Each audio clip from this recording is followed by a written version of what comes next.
En la lección de hoy plantearemos un resumen de otros conceptos de genética más allá del mendelismo clásico.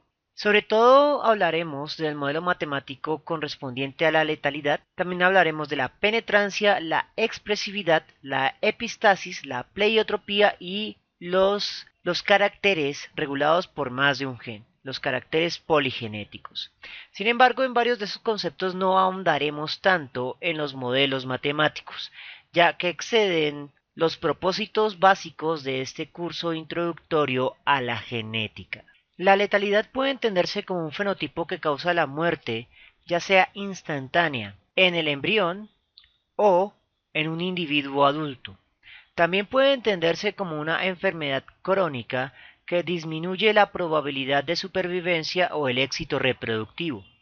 En ese sentido, la selección natural se manifiesta fuertemente en contra de este tipo de fenotipos debilitantes crónicamente del individuo. El genotipo generador de la condición letal es ampliamente diverso. Podemos tener letalidades completamente dominantes en las cuales con tener un solo alelo ya se manifiesta el fenotipo letal, ya sea instantáneo o de enfermedad crónica.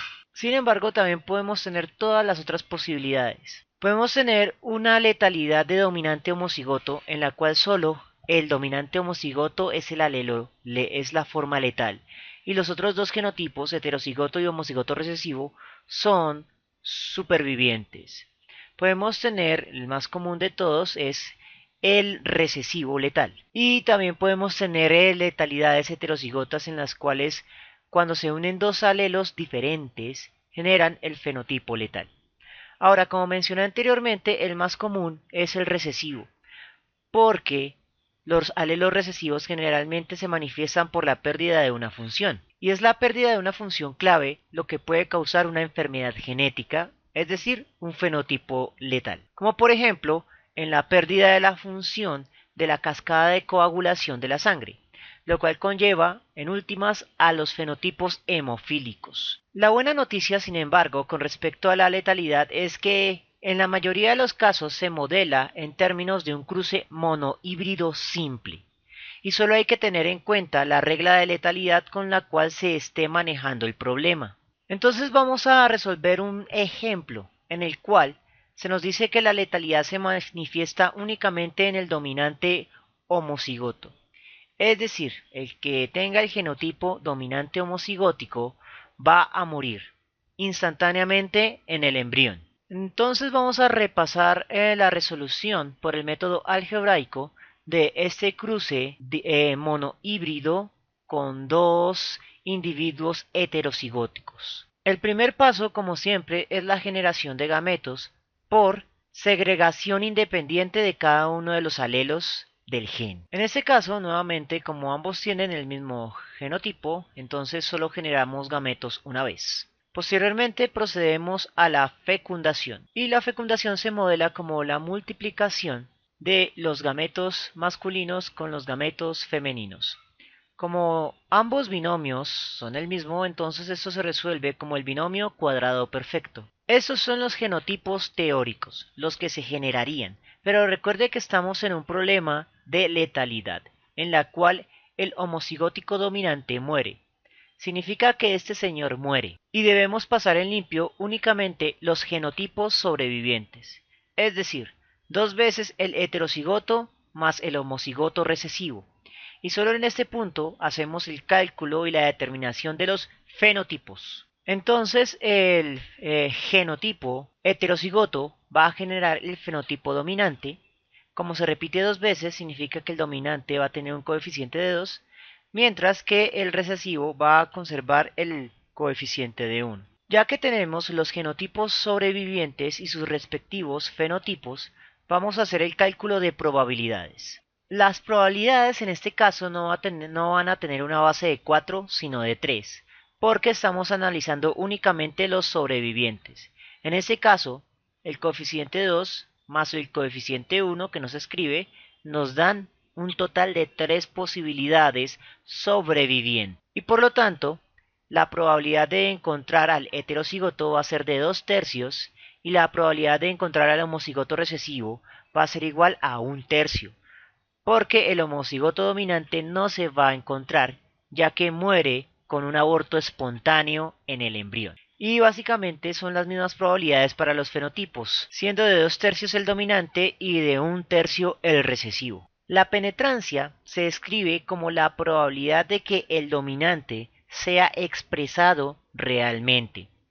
Eso se debe a que existen condiciones genéticas en las cuales, aun cuando se porte el alelo dominante, se expresa un fenotipo recesivo, en baja proporción, pero alcanza para desviar suficientemente las proporciones teóricas mendelianas como para que no pase por una prueba de chi cuadrado. Eso se debe posiblemente al efecto de genes secundarios, es decir, a una herencia poligenética en la cual algunos genes pesan más que otros, pero los genes que tienen menor importancia alcanzan a desviar suficientemente los resultados como para que no pase por la prueba de chi cuadrado. Entonces, para modelar esos problemas, se considera una nueva probabilidad y se denomina como la probabilidad de penetrancia, y es la probabilidad de que al portar un alelo o dos alelos dominantes se manifieste su fenotipo dominante realmente. Entonces vamos a trabajar únicamente con los resultados que obtendríamos de un cruce monohíbrido entre dos heterocigóticos. Los genotipos teóricos serían los siguientes. El homocigoto dominante sería 1/4, el heterocigoto 2/4 y el homocigoto recesivo 1/4. Pero estos serían los genotipos teóricos, o mejor expresado como la probabilidad del genotipo teórico. Sin embargo, debemos tener en cuenta la probabilidad de penetrancia. La probabilidad de penetrancia se divide en dos, la de generar el dominante y la de generar el recesivo. Entonces, la probabilidad de penetrancia dominante para el homocigótico dominante va a ser de 9 de cada 10. Eso significa que el 90% de los individuos con genotipo homocigoto dominante va a generar su fenotipo dominante, pero un 10%, aunque tengan el fenotipo homocigoto dominante, van a manifestar el fenotipo recesivo por efecto de genes secundarios. La probabilidad va a ser diferente para el heterocigoto. En este caso, tenemos que 7 de cada 10, aunque tengan un solo alelo dominante, van a manifestar el fenotipo dominante. En otras palabras, el 70% de los heterocigotos van a manifestar el fenotipo dominante. Lo que resta es simplemente resolver la multiplicación. Y esa multiplicación nos va a dar un tercer tipo de probabilidad que la vamos a denominar como la probabilidad teórica corregida, que toma en cuenta no solo los genotipos, sino también la penetrancia. La probabilidad corregida también va a dividirse en dos, dominante y recesiva. Y eso se resuelve simplemente multiplicando la probabilidad de penetrancia por la probabilidad del genotipo. El resultado va a ser la probabilidad corregida. Entonces, 9 décimos multiplicado por 1/4 es la operación más simple de los fraccionarios. El de arriba por el de arriba. 9 por 1, 9. El de abajo por el de abajo. 4 por 10, 40. Completamos las multiplicaciones restantes, pero le vamos a prestar atención a la de los homocigotos recesivos. Entonces, 1/4 por 0, ya sabemos que es 0. Y 1 por 1/4 sería 1/4. Sin embargo, posteriormente deberemos sumar estas probabilidades, por lo que es conveniente expresar todo en un mismo tipo de base. Los otros valores tienen una base 40, por lo que es conveniente expresar 1/4 en base 40. ¿Cómo hacemos eso? Observe que la base sobre la cual multiplicamos las demás penetrancias tuvo una base 10. Significa que este 1 lo podemos convertir a 10 sobre 10. Y con eso ya podemos ejecutar la multiplicación. 4 por 10, 40. Y 1 por 10 da 10. Ahora podemos expresar las probabilidades totales con penetrancia, las cuales han sido corregidas. Pero para eso debemos sumar. 14 más 9 es igual a 23. Mientras que 1 más 6 más 10 es igual a 17. Lo más conveniente aquí es realizar la comparación con respecto a los totales sin la penetrancia. En un ejercicio normal sin penetrancia diríamos que el fenotipo dominante sería de 1 más 2, o sea, de 3/4 para el dominante y de 1/4 para el recesivo. Sin embargo, para poder comparar esas probabilidades, lo más conveniente es que estén todas expresadas en una misma base. Las de arriba están expresadas en un valor 10 veces más grande. Entonces lo más conveniente es multiplicar por 10 arriba y abajo de las expresiones que tendríamos normalmente. Entonces 3 por 10 es igual a 30, 4 por 10 es igual a 40, 1 por 10 es igual a 10, 4 por 10 es igual a 40. Ahora sí podemos comparar. Entonces, los totales con penetrancia sería de 23 de cada 40 y sin penetrancia de 30 de cada 40 para el dominante, mientras que para el recesivo será de 17 de cada 40 con penetrancia y de 10 de cada 40 para el sin penetrancia. Eso implica que cuando hay el problema de la penetrancia, la cantidad de recesivos aumenta con respecto a la cantidad de dominantes, con un valor que alcanza a ser lo suficientemente sensible como para desviar las comparaciones con respecto a los datos experimentales. El siguiente concepto es la expresividad, y este se relaciona con rasgos más continuos. En este caso, el modo en que un dominante se manifiesta en el fenotipo no es siempre el mismo. Algunos son más evidentes que otros. En este caso, el concepto se manifiesta cualitativamente, no tanto cuantitativamente, y por eso no se manifiesta tanto en ejercicios de lápiz y papel cuantitativos, sino en un análisis de la cualidad del dominante. Pues ya no estamos hablando de un sistema discreto con solo dos rasgos evidentes, sino con algo más continuo y difícil de definir. Esto se genera debido a que posiblemente también estamos hablando de un tipo de herencia poligenético. Entonces, aquí en el esquema tenemos tres tipos de herencia. A la izquierda tenemos la penetrancia variable, pues todos deberían ser morados oscuros, completamente. Sin embargo, solo la mitad presenta el fenotipo dominante y el otro el recesivo. Ese es un tipo de herencia con penetrancia. El segundo caso es la expresividad.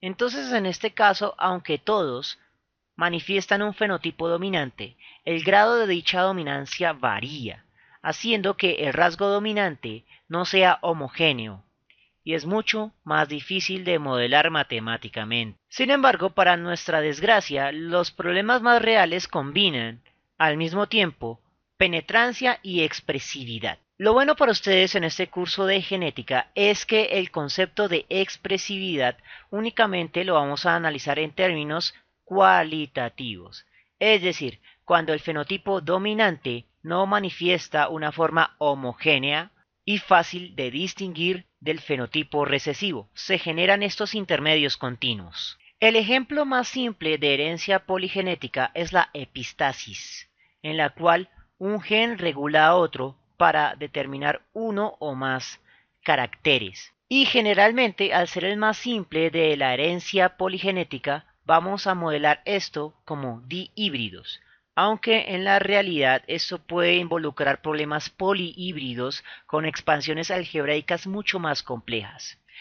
Es más, aún los ejercicios simples de epistasis son bastante variados y pueden desviar de maneras bastante fuertes los esperados mendelianos clásicos con respecto a un problema dihíbrido, por lo cual solo vamos a ver un solo ejemplo en estos momentos. Asumamos el siguiente ejemplo hipotético.